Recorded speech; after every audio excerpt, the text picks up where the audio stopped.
Coming up on 5 Minute News.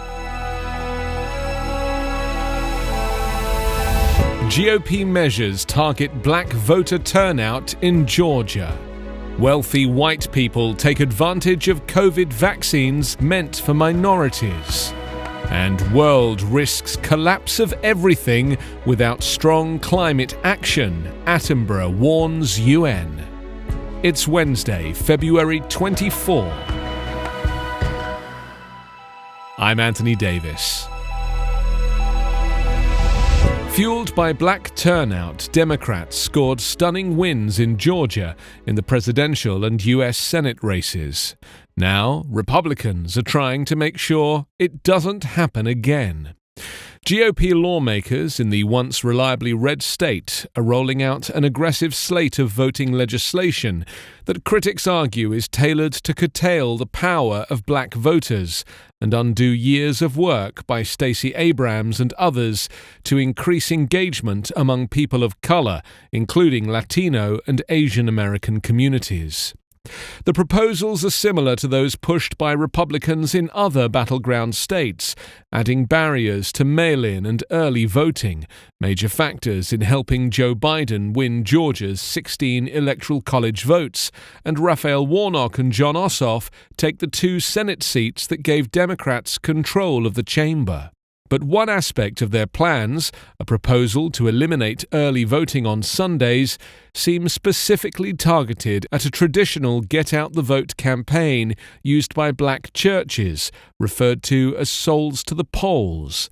It's led many to suggest Republicans are trying to stop a successful effort to boost black voter turnout in Georgia, where they make up a third of the population and have faced a dark history of attempts to silence their voices in elections.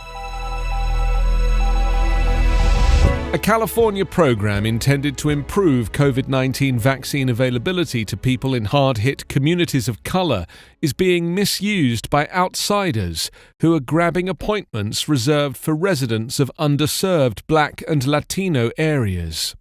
The program to address inequities in vaccine distribution relies on special access codes that enable people to make appointments on the MyTurn vaccine scheduling website.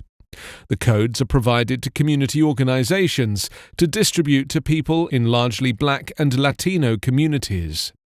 But those codes have also been circulating in group texts and messages among the wealthier work-from-home set in Los Angeles. Many of those people are not yet eligible for the vaccine under state rules. Some people able to make appointments have been driving to Cal State Los Angeles to get the shots. It's unclear how the codes got into the hands of outsiders, but the situation has forced the state to scramble to protect the integrity of an equity program that Governor Gavin Newsom and other officials have been hailing. The codes are intended for use by people in communities of color who are vaccine eligible, including healthcare workers and those older than 65 who might otherwise struggle to get an appointment. But problems with the program emerged early last week, shortly after the codes became available. Last night, Gavin Newsom announced California would be making changes to the program to prevent future abuses. British naturalist David Attenborough warned on Tuesday that climate change is the biggest security threat that modern humans have ever faced, telling the UN Security Council, "I don't envy you the responsibility that this places on all of you."